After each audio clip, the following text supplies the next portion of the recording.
passenger compartment of the RAV4 remained stable in the frontal offset test. Dummy readings indicated good protection of the knees and femurs of the driver and passenger. Toyota showed that a similar level of protection would be provided to occupants of different sizes and to those sitting in different positions.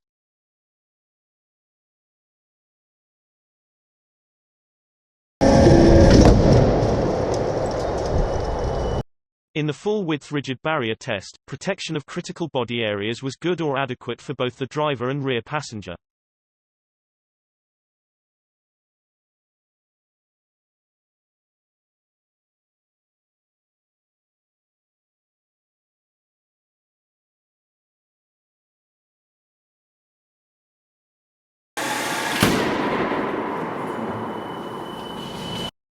In the side barrier test, dummy readings indicated good protection of all critical body areas. The same was true of the more severe side pole test, but the curtain airbag caught on part of the interior trim and was judged not to have deployed correctly. As a result, protection of the head was downgraded from good to adequate in both the side impact tests.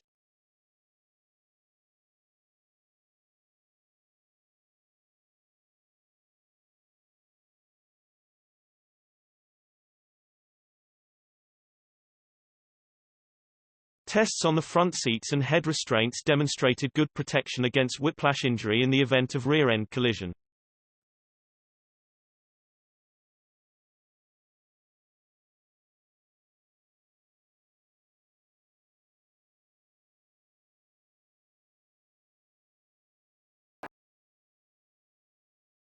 Thank you for watching, and don't forget to like, subscribe, and share this video. Subscribe to Auto TV.